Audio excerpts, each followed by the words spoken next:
रोज़ा तमाम मुसलमानों पर फ़र्ज़ है और सिवाय चंद सूरतों में कि जिनमें हामिला ख़वातीन भी आ जाती हैं, उनमें रोज़ा जो है रखना ममनू करार दिया गया है या मना किया गया है। जैसे मरीज़ पर रोज़ा फ़र्ज़ नहीं है, इसी तरह हामिला ख़वातीन पर भी रोज़ा फ़र्ज़ नहीं है।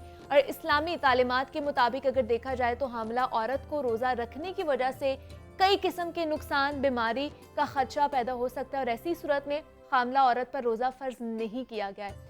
हमल की वजह से वो रोज़ा नहीं रखेगी और बाद में सिर्फ रोज़े की कज़ा करेगी। लेकिन कुछ लोगों का ये भी मानना है कि अगर हमल की सूरत में रोज़ा रखे तो 2 रोज़ों का सवाब उस औरत को मिलता है। मेडिकल साइंसेस इस हवाले से क्या कहती हैं, हामिला ख़वातीन को रोज़ा रखना चाहिए या नहीं रखना चाहिए? अगर रोज़ा रखना भी है तो किन किन एहतियाती तदाबीर को उन्हें अपनाना चाहिए?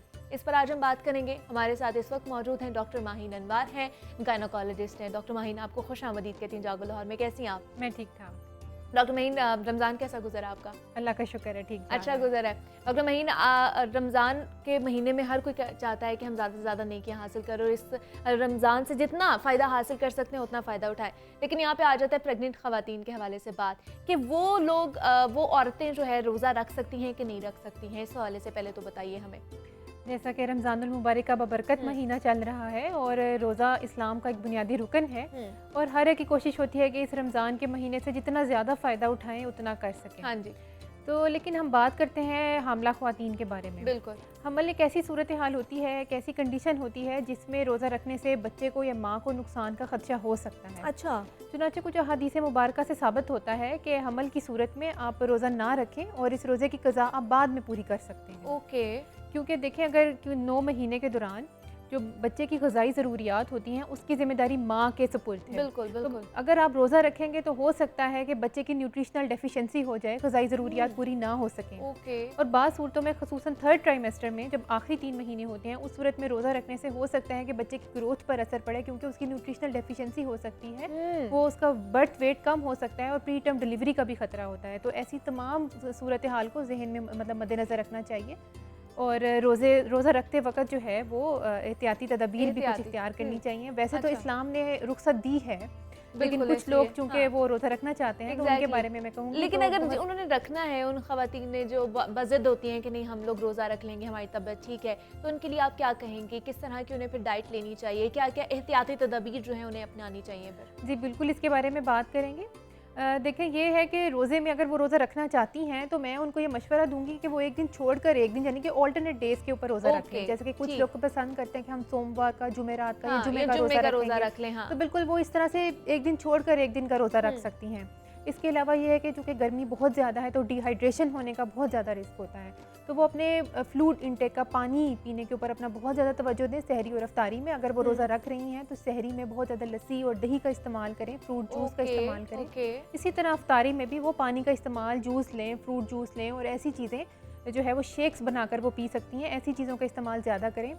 अलबत्ता मैं ये कहूँगी कि जो चाय और कॉफ़ी है इसका इस्तेमाल कम करें, क्योंकि इनका डायूरेटिक एक्शन होता है, यानी कि ये पेशाब ज़्यादा इनकी वजह से आता है, तो इस वजह से भी मज़ीद डिहाइड्रेशन का ख़तरा होता है। अच्छा। तो बाकी फ्लूइड ज़्यादा करें, चाय और कॉफ़ी का कम इस्तेमाल करें और इसके अलावा तली हुई चीज़ें हैं वो कम इस्तेमाल करें। और इसके अलावा चूँकि गर्मी बहुत ज़्यादा है और इस वजह से एक तो ग़िज़ाई चीज़ों का, ग़िज़ाई ज़रूरियात का ख्याल रखना होता है और इसके अलावा यह है कि दिन में अपने आप को बहुत ज़्यादा थकाएं मत, क्योंकि अगर बहुत ज़्यादा पसीना आएगा उससे भी डिहाइड्रेशन का खतरा होता है। आराम ज़्यादा करें और बाकी अपनी ग़िज़ा का ख्याल रखें। और कहा जाता है ना, क्योंकि रोज़ा जो हमारी जिस्मानी इबादत भी है और जितनी गर्मी पड़ रही है, ऊपर एक दुरानिया बहुत ज़्यादा बढ़ता जा रहा है, इसका शिद्दत भी बढ़ती जा रही है गर्मी की। दूसरा 15 से 16 घंटे हमारा जो है दुरानिया रोज़े का भी है, तो हमारी जो क़ुव्वत मुदाफ़त है, हमारा इम्यून सिस्टम भी थोड़ा सा लो हो जाता है एंड पे आके। तो अगर हमने रोज़ा रखना है, ख़ासतौर पर हामिला ख़वातीन के हवाले से, उन्होंने किस तरह अपनी इम्यूनिटी को बूस्ट करना है, उस हवाले से क्या चीज़ें वो खा सकती हैं, वो हमें बताइए। वैसे तो रोज़ा एक बहुत बाबरकत चीज़ होती है।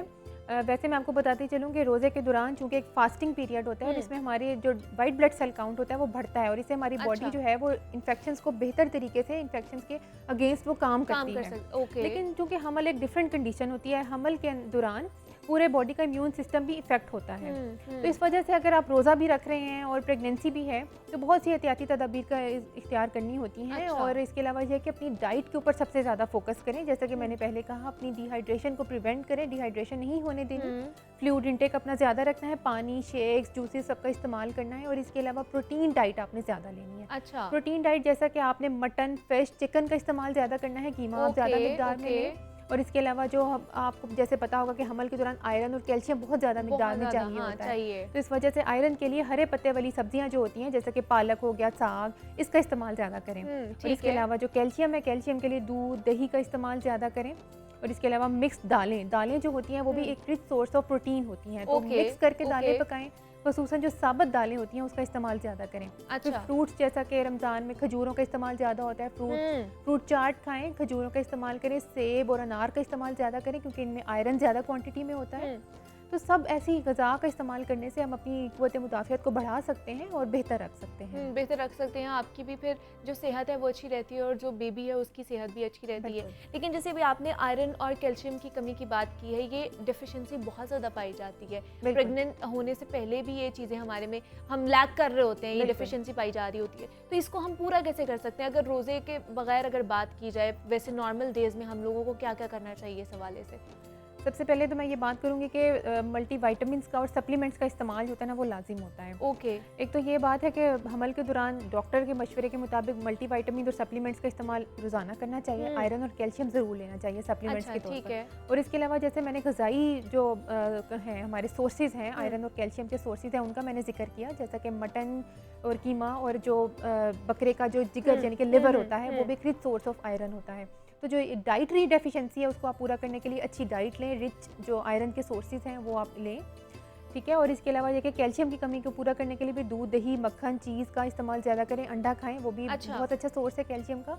तो ये आयरन और कैल्शियम आप डाइट से भी पूरा करें। और अगर ज़्यादा डेफिशिएंसी है, मतलब हीमोग्लोबिन एक नॉर्मल जो है वो 12 ग्राम्स पर डेसीलीटर होता है, अगर आपका उससे कम है तो फिर डॉक्टर के मशवरे से अद्वियात का भी इस्तेमाल करें और ग़िज़ा के ज़रिए से भी आयरन और कैल्शियम की कमी को पूरा करने की कोशिश करें। और जो औरतें ऑलरेडी प्रेग्नेंट हैं और दवाइयों का ऑलरेडी इस्तेमाल कर रही हैं, तो वो जैसे ही रोज़े स्टार्ट होते हैं तो पहले डॉक्टर से कंसल्ट करें कि हमने अब दवाइयाँ किस टाइम पे खानी है। जी बिल्कुल, ये अपने डॉक्टर से ज़रूर मशवरा करना चाहिए क्योंकि आमतौर पर तमाम हामला ख़वातीन आयरन और कैल्शियम की अद्वियात ले रही होती हैं। तो इसके बारे में मैं आपको बताती चलूँ कि आयरन और कैल्शियम की दवाई आप इकट्ठे नहीं ले सकते।